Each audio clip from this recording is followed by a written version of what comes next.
What's going on, Whisper Nation? Big Travy in the house on this beautiful Monday afternoon.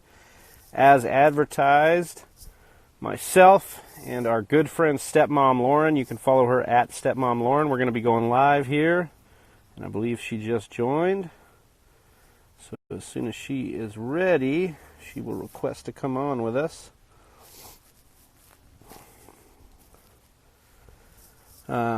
But yeah, we're going to go over some AAF today. We are definitely excited about this, especially the game we're going to cover today. And we should be all set here. She's hopping on.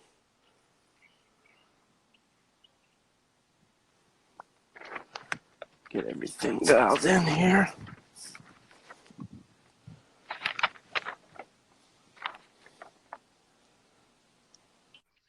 All right. There she is. You there?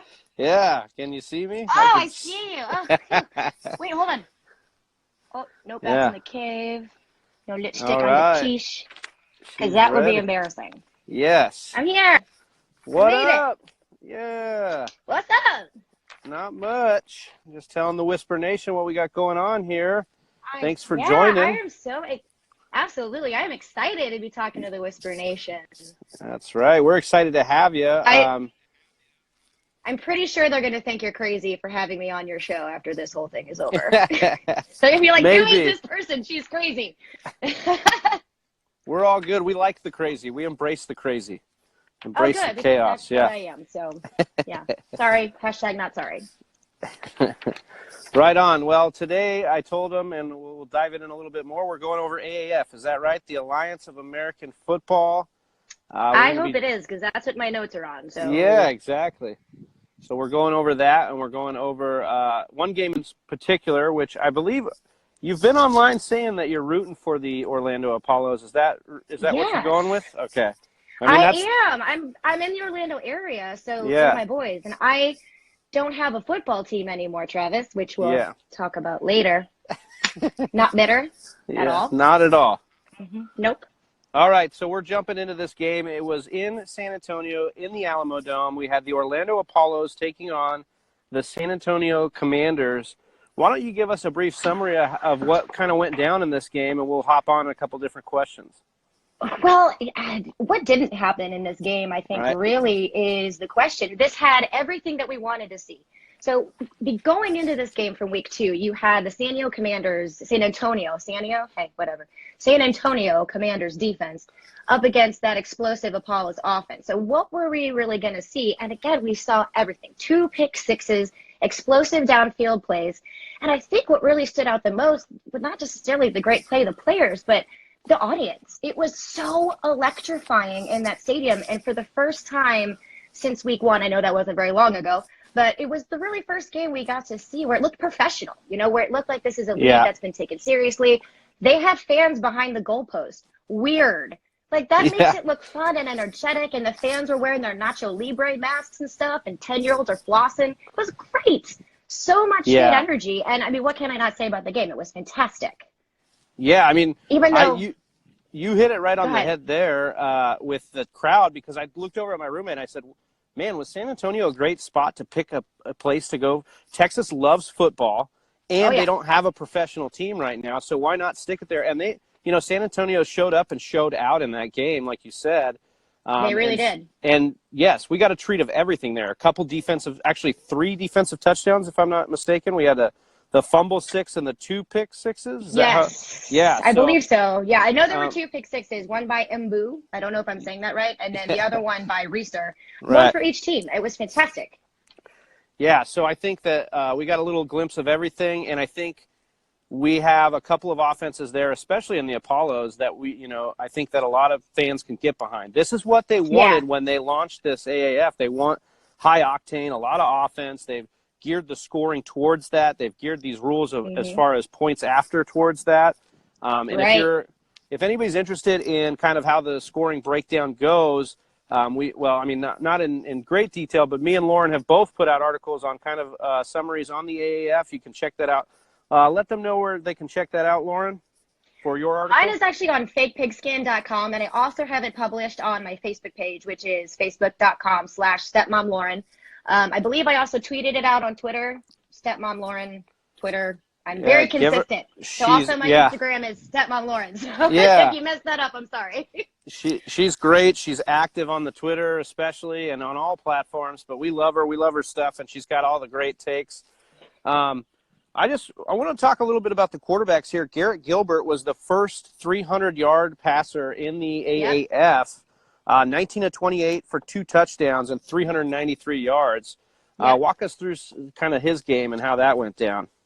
Well, actually, just like week 1, the game actually really didn't pick up for him until later on into the first half, and then really kind of exploded in the second half. So just like week 1, we saw a very slow offensive start. That really wasn't anything abnormal, but he has 2 wide receivers that are his babies. They're obviously his favorites. It's Charles Johnson, who played for the Vikings for 3 years.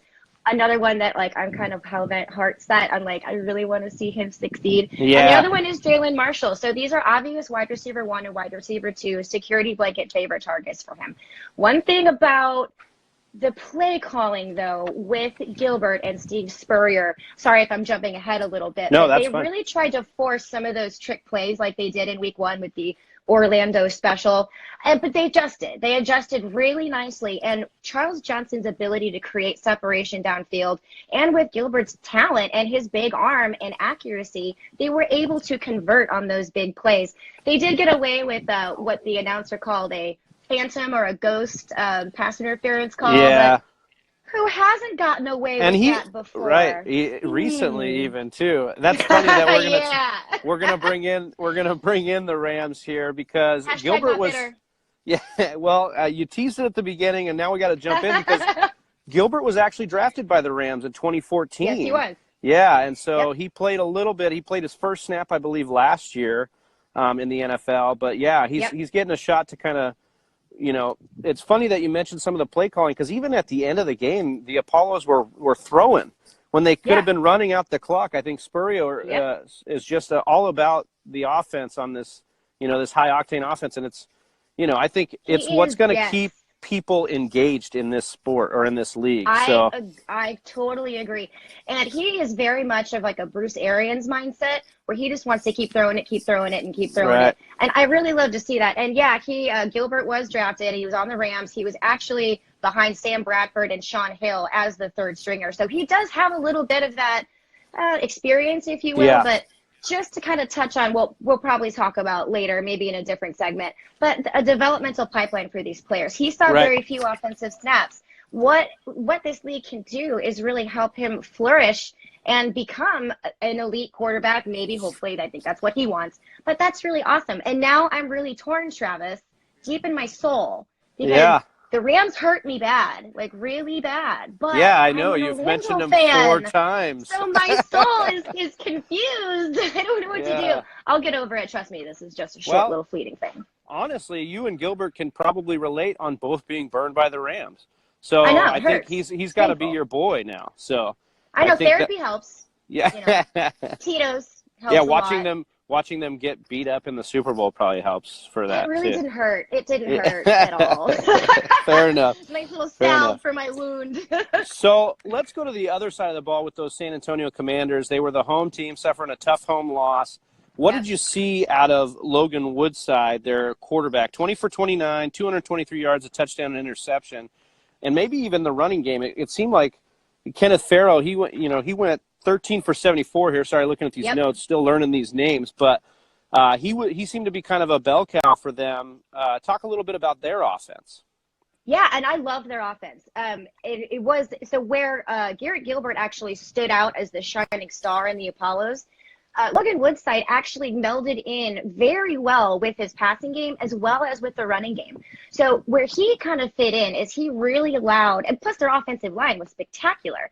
So, and Kenneth Farrow just, I mean, what a beast. So there was such a good balance on offense with Woodside. And I just to be flippant, which I am, I kept calling him Woodstock. So if that happens, I'm sorry. That's a good one. And he had a really balanced game, but also their play calling was very balanced as well. And they really utilized the run game and the passing game. And you got to give credit to that offensive line. That was pretty amazing. And I mean, I know that Garrett Gilbert was the first to, go over 300 points, but was it 239? That's nothing to sneeze at. Yeah. And listen, if they screen keeps going. Yeah. Oh, no worries. If they keep going at this rate with these offenses, it won't be long before Garrett Gilbert's not alone there, with a bunch of these guys throwing a ton. Oh, yeah. Oh, yeah.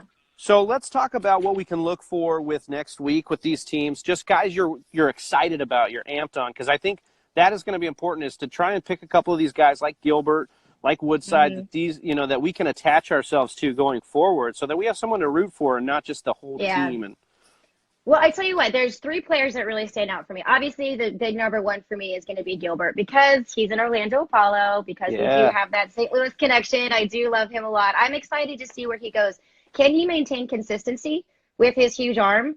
Can he maintain the accuracy? What are they going to do differently on their offensive play calling instead of just relying on the trick plays and these, downhill runs that they have? I mean, then again, right on the other side of that is Johnson. I love his story, being with the Vikings for 3 years, coming back to the AAF. He wants to get back to the NFL so badly. I would love to see both of them succeed. Again, not just because they're Apollos, my boos, but it's because it's good stories.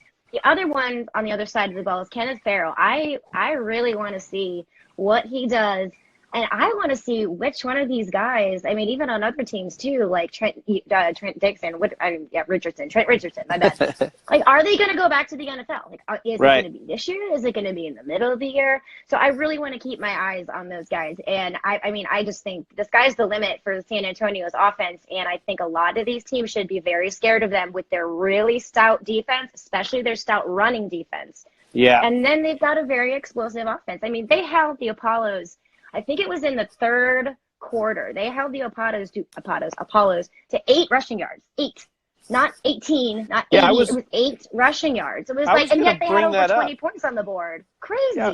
I was going to bring that up with you because we were talking about how this offense, but it's like the Apollos couldn't run the ball to save their life until the very end.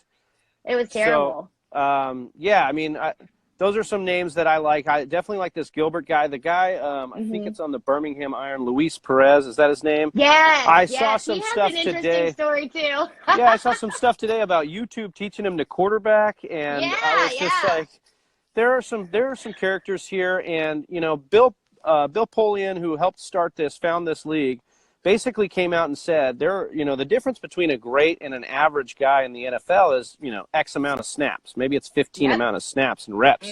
And you touched on it at the beginning. These guys are getting the reps that they need in order to develop fully. So this could be the most exciting developmental league we've ever seen across all major sports. And I'm just excited to dive into those names and have these players really stand out to us. What's really funny about Luis Perez is I decided to make a drinking game. Every time one of the announcers says anything about Luis Perez learning from YouTube, drink up, because you might be pretty drunk by halftime. If they were playing right now. But the story's great. If they were playing right now, they'd be getting drunk with us, because I already mentioned it. It's a hot topic. I know. It is. Well, right on, Lauren. I appreciate you coming on with us, and I look forward to doing some more segments like this, get the fans and the Whisper Nation up to date on this AAF stuff. Absolutely. Let them know where they can follow you. We're at Stepmom Lauren across all platforms, correct? Yeah, seriously. Facebook.com/StepmomLauren, Twitter.com/StepmomLauren. You can find me on Instagram /StepmomLauren, and I also do contribute articles for fakepigskin.com, and then I'm also writing articles for you guys here pretty soon. That's right. You can also find me when Adam Rank from the NFL Network, when he goes live, especially during the regular season, I'm actually in the comments helping him answer your guys' fantasy questions for the 2019 regular season. So you can always find me there too. Perfect. And I know the Whisper Nation is always hungry for those lineup questions, so they'll be able to find you over there too. Well, we appreciate you, Lauren, and we'll talk with you soon, okay? All right. Thank you, Travis.